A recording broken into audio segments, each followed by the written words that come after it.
Haleluya, shalom. Selamat berjumpa kembali. Semua sehat-sehat. Welcome to Anne and Chris. Tolong lambaikan tangannya. Ini teman baru dari Melbourne. Begitu lapar dan haus untuk menjadi jemaat Yesus. Haleluya. Juga suaminya Cem-Cem, welcome ya. Belum kenal namanya, minggu lalu sudah bergabung. Haleluya. Oh, ini Darren. Puji Tuhan. Tuhan mengasihi kita semuanya. Semuanya bisa ambil bagian ruangan anak-anak di sebelah. Dan kita sekarang mau dengarkan firman Tuhan. Sungguh bahagia kita bisa merasakan hadirat Tuhan. Siapa di sini sungguh merasakan hadirat Tuhan? Angkat tangan tinggi-tinggi. Tuhan mengasihi kita ya. Hari ini saya ingin menyampaikan firman Tuhan tentang dare to be faithful. Bagaimana kita harus berani menjadi orang yang setia. Ngerti dulu kenapa kita harus setia, kepada siapa kita harus setia. Kalau saudara perhatikan, kita datang di sini kan karena sudah kenal Tuhan Yesus. Siapa yang belum kenal Yesus? Kita datang karena Yesus. Amin. Dia terlalu baik, dia mengasihi kita dengan begitu setia, mengorbankan hidupnya supaya kita yang di dunia ini telah diciptakan, diobrak-abrik oleh iblis, diperbaiki kembali dan dituntun sampai masuk ke rumah Bapa di sorga kelak. Justru itu kita harus setia. Kalau saya mau ibaratkan bagaikan mobil, saudara, kita itu kalau misalnya dikasih mobil itu kan anugerah. Kalau saya kasih mobil satu orang satu, wow, semua senang ya. Tapi apa gunanya mobil kalau nggak tahu dijalankan? Apa gunanya mobil kalau ngisi bensinnya kasih air? Apa gunanya mobil kalau tidak ngerti aturan mainnya, tidak ngerti servisnya, atau mogok-mogok tidak tahu bawa ke servis? Nah, ini salah satu ilustrasi agar supaya kita ngerti bahwa kehidupan kita ini lebih dari mobil. Kita ini dianugerahkan hidup yang bisa menikmati hidup yang kekal. Jadi kita harus selalu datang membawa hidup kita yang lebih dari mobil. Kadang-kadang perlu diservis, kadang-kadang perlu diperbaiki. Dan pastikan saudara ke tempat yang authorized. Kalau tempat bengkel-bengkel yang sembarangan tidak bisa dipertanggungjawabkan. Kadang-kadang ininya yang dicuri, itunya yang dicopot dan lain-lain. Nah, sekarang kita lebih dari bengkel, kita lebih dari mobil. Katakan kiri kanannya, saudara adalah ciptaan Tuhan yang spesial. Amin.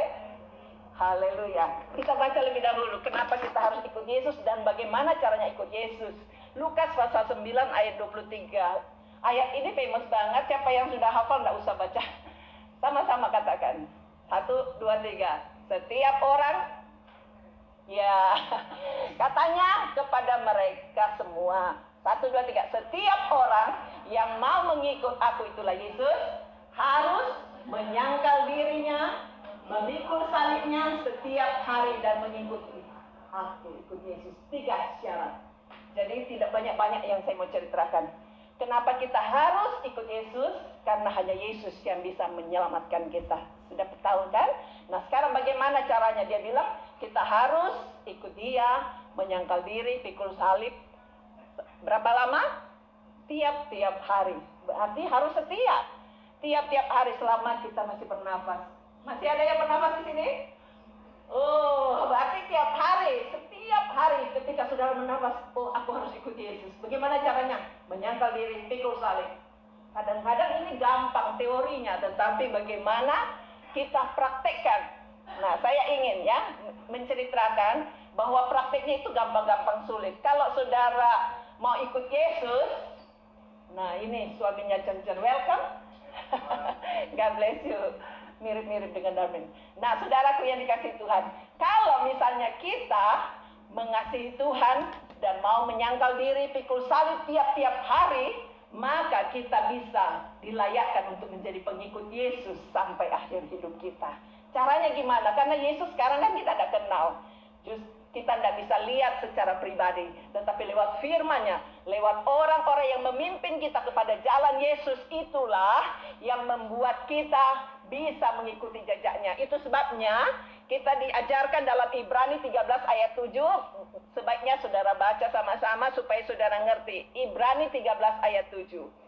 Ingatlah akan pemimpin-pemimpin kamu yang telah menyampaikan firman Allah kepadamu. Jadi setiap kali saudara dengar firman Tuhan, pengajar-pengajar, pastor saudara, pemimpin-pemimpin, gembala-gembala saudara, saudara perhatikan baik-baik. Perhatikan akhir hidup mereka dan contohlah iman mereka. Kalau saudara mau ikut Yesus, pasti harus ikuti teladan orang-orang yang saudara kagumi. Orang-orang yang memimpin saudara datang kepada Yesus.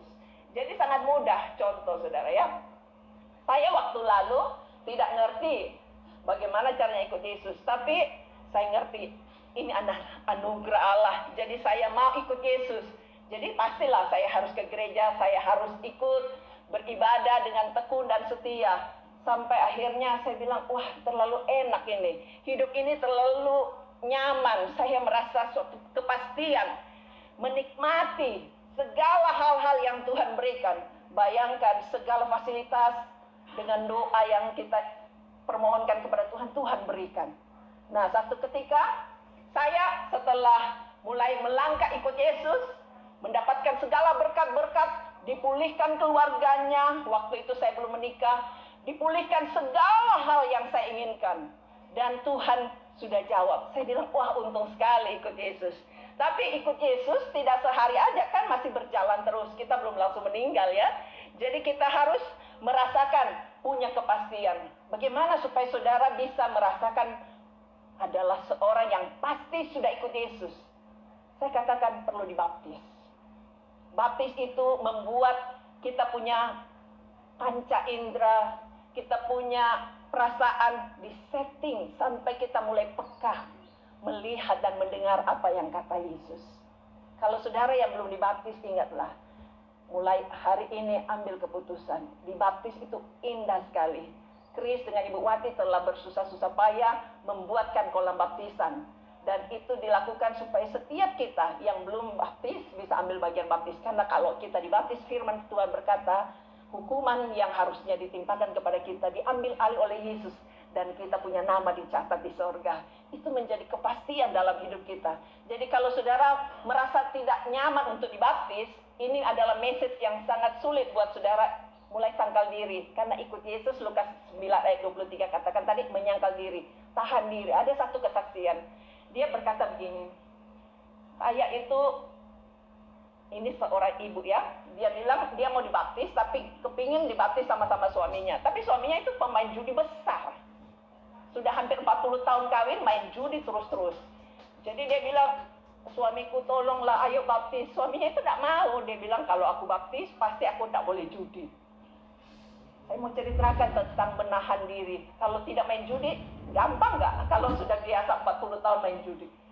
Terus anaknya ini karena mendengarkan situasi keluarganya yang belum nyaman hidupnya, akhirnya dia berdoa kepada Tuhan. Untuk anaknya ini sudah lebih dulu ikut Tuhan, jadi dia lebih peka. Tuhan bilang sama dia, kasih tahu bapakmu, walaupun kamu masih main judi, baptis aja nggak apa-apa. Bapaknya kaget. Loh, masa sih boleh baptis walaupun main judi? Terus setelah dia dengarkan berita itu, mamanya dengar, terus dia bilang, minggu depan kita baptis deh kalau gitu. Ternyata boleh ya, walaupun perasaan masih suka judi, tapi mau baptis boleh ya. Oh iya boleh. Apa yang terjadi? Sudah mamanya itu nangis. Dia bilang, oh ternyata kamu mau juga dibaptis. Mulai mau menyerahkan diri. Karena kalau kita membaptis atau dibaptis, itu sama dengan siap untuk menahan diri. Walaupun kita tidak bisa, tapi kita mau jalani hidup ini sebagai anugerah. Ingat tadi saya katakan seperti mobil. Kalau kita pegang kunci, percaya Yesus, tapi tidak tahu menggerakkannya, tidak jalan-jalan. Jadi kehidupan kita juga begitu. Ketika saudara baptis, itu mulai jalan. Walaupun tidak tahu kemana. Kadang-kadang ke kiri, kadang-kadang ke kanan. Tetapi Tuhan mampu meluruskan jalan saudara. Akhirnya bapak itu yang dibaptis, tidak sampai 1 tahun saudara. Tiba-tiba dikasih mimpi. Tiba-tiba dikasih penglihatan. Wow, betapa bahayanya kalau dia main judi. Akhirnya dibakar sendiri. Semua alat-alat meja judinya 40 tahun dipelihara, dibakar sendiri. Dan dia hidup setelah baptis 5 tahun, game over.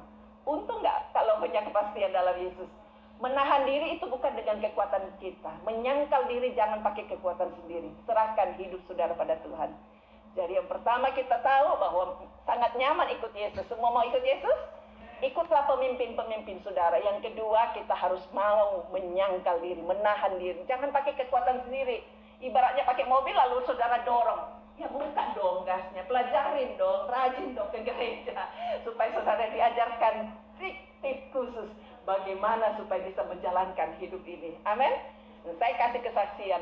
Waktu saya mulai melayani, kalau kita gereja itu kan mesti ada yang dilayani, ada yang melayani. Enak mana dilayani atau melayani? Enak dilayani ya. Tapi Tuhan bilang lebih bahagia memberi daripada menerima. Kalau saudara bisa menerima dan bisa memberi, itu sirkulasinya lebih nyaman lagi. Amin. Kayak rumah ada ventilasinya, enggak sumpek. Kadang-kadang saudara merasa sumpek karena nasihatin orang, ternyata nasihatnya mengobati saudara juga. Itu namanya pelayanan. Tapi tidak gampang kalau pelayanan, karena itu harus menahan diri, menyangkal diri ya. Pikul salib ini yang ketiga. Kalau kita mau menahan diri aja kan gampang urusan diri kita. Tapi pikul salib adalah urusan orang lain yang salah-salahin kita, padahal kita sebenarnya tidak salah. Nah, itu hanya bisa ditemukan dalam pelayanan. Jadi kalau saudara mau ikut Yesus tiap-tiap hari, perlu menyangkal diri dan pikul salib. Pelayanan itu sama dengan pikul salib, saudara.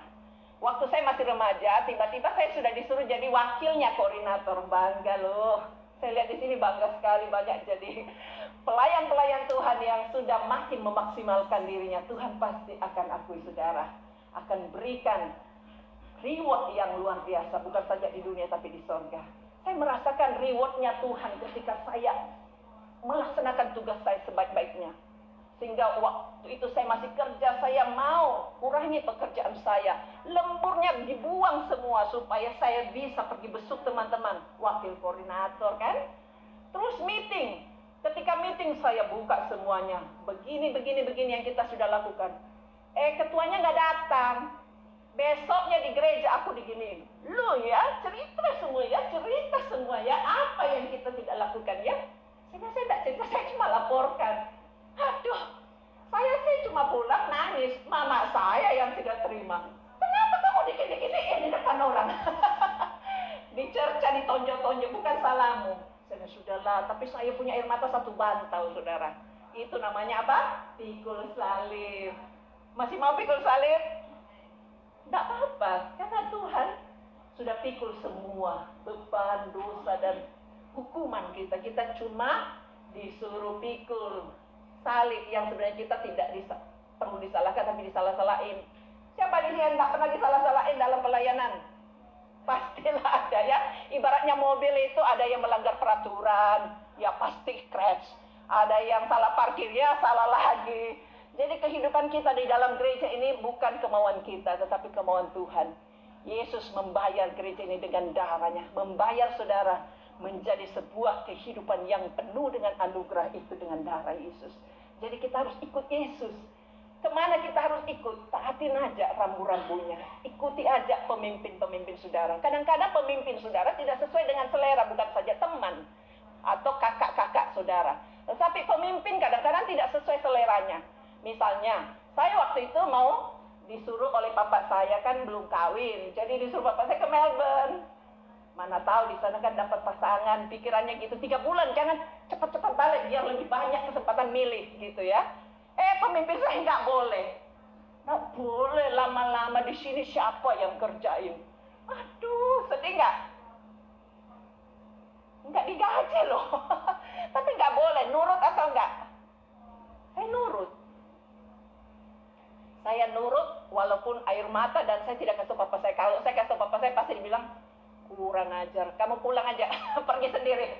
Tapi saya mau obedient. Pemimpin saya itu adalah wakil Tuhan. Bagaimana bisa bilang, aku taat kepada Tuhan, tapi pemimpin yang Tuhan tetapkan sebagai otoritas tidak ditaati. Ibaratnya bengkel. Bengkel bilang, kamu isi bensin, tapi kamu isi air. Kalau salah, siapa yang mau dirugikan, siapa yang mau tanggung jawab? Saya tidak mau merasa diriku dirugikan, jadi saya taat. Saya nangis, saya doa lagi. Justru itu kalau doa itu enak, saudara. Semua yang jengkel dilempar di situ. Tuhan, aku tidak mau. Buang-buang uang papa saya, semuanya sudah dibeliin tiket. Kok saya tidak boleh berangkat? Tolong Tuhan, ubahkan caranya gimana supaya aku tetap berangkat. Itu belum ada visa, belum ada paspor, belum ada KTP Surabaya. Saya waktu itu sekolahnya di Surabaya. KTP-nya Palu. Itu prosesnya masih panjang. Kalau ini aja izin belum dapat, berarti sudah kemungkinan tidak berangkat, toh. Nah, saya ngerti hati papa saya, kepingin saya dibawa ke sana supaya dapat wawasan yang besar, pikirannya gitu. Jangan katanya kayak katak dalam tempurung. Jadi saya bilang, iya Pak. Tapi ini belum cocok dengan pemimpin saya. Saya harus hormati dia, saya harus taati dia. Saya berdoa lagi. Terus untungnya kursus di sana yang 3 bulan, ada juga pilihannya yang 10 hari. Jadi saya bilang, Tuhan boleh nggak yang 10 hari aja? 10 hari masa bisa dapat pasangan? Menurut papa saya pasti hatinya gitu kan. Kalau saudara sedang jadi papa mama, kepingin anaknya dapat jodoh, kalau boleh dibuang jauh-jauh ya, biar pulang balik yang dapat yang bagus-bagus. Begitu ya pikiran manusia, lebih mengandalkan Tuhan. Saya pikir 10 hari, papa saya itu harapkan sampai di sana dapat pasangan. Belum ke sana semua sudah jejelin dirinya. Saya juga, kalau kamu di sana jangan lupa ya, saya juga mau jadi pasanganmu. Saya bilang, enggak, aku ke sana bukan cari pasangan. Amin. Jadi akhirnya saya ke sana dikasih 10 hari. Papa saya bilang, ya sudah enggak apa-apa, 10 hari ke sana. Saya tidak tahu bagaimana caranya menyenangkan hati papa saya. Yang penting papa di surga sudah senang, semua jadi beres. Amin. Kuncinya di situ. Menyangkal diri, pikul salib, nurut sama pimpinan.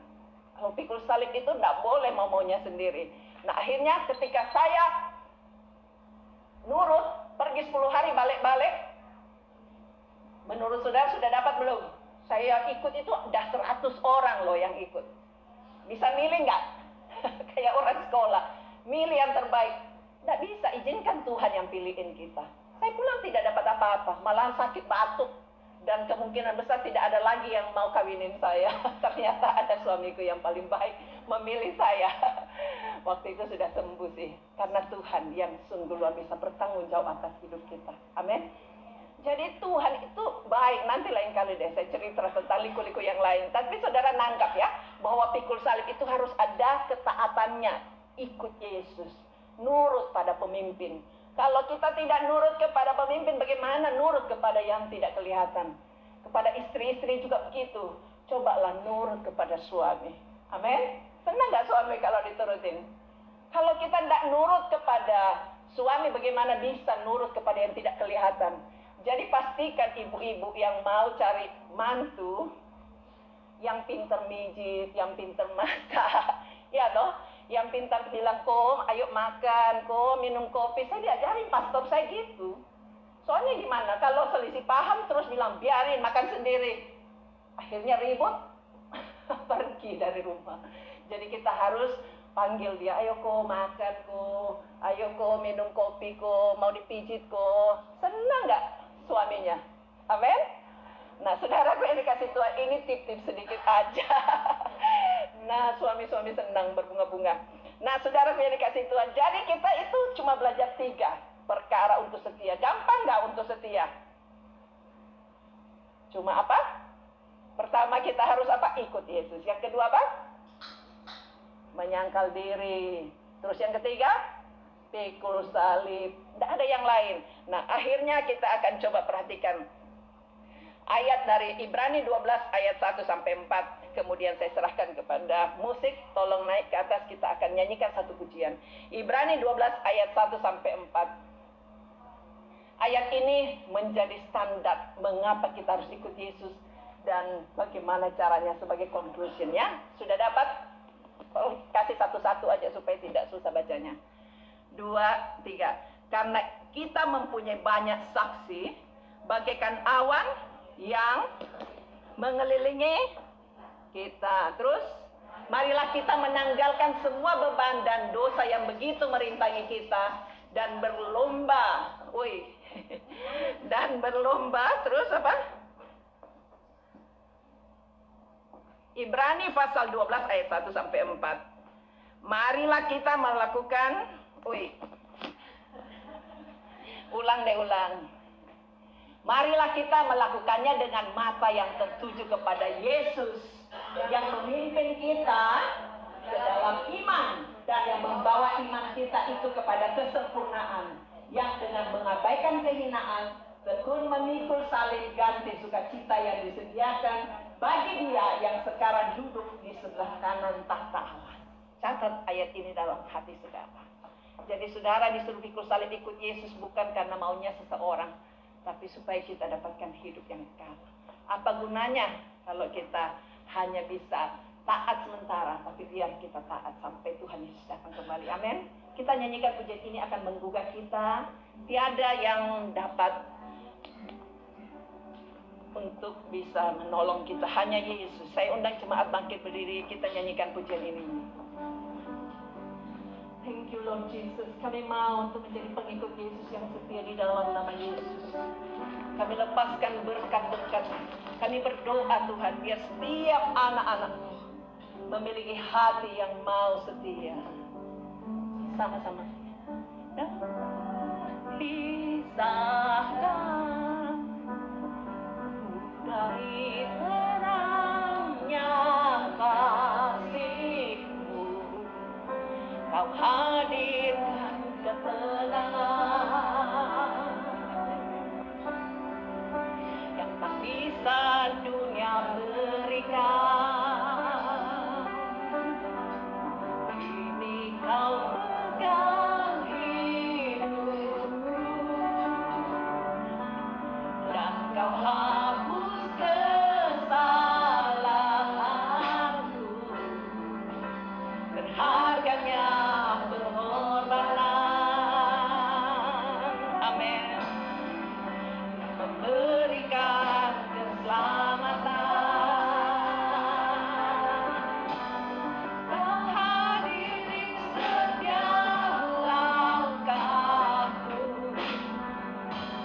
Ku amati dalam hadirat-Mu. Membuktikan Kau setia.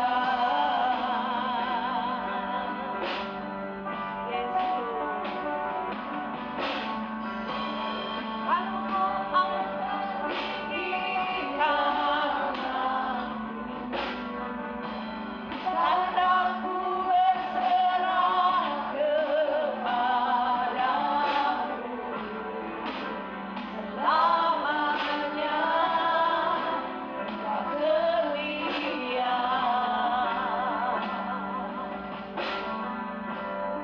Oh your presence,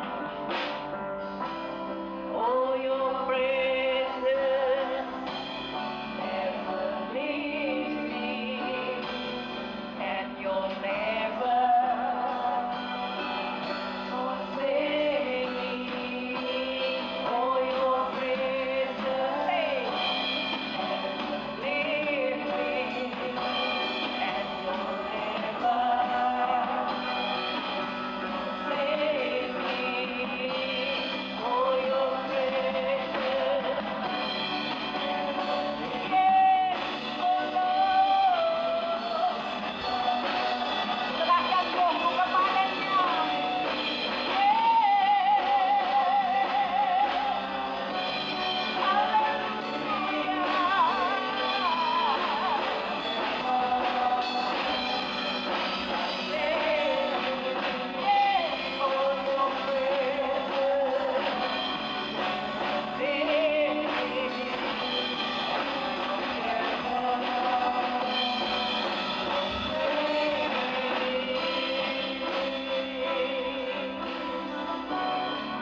Kami berkati seluruh jemaat-Mu, menerangkan firman-Mu, menjadikan kami semua orang-orang yang setia.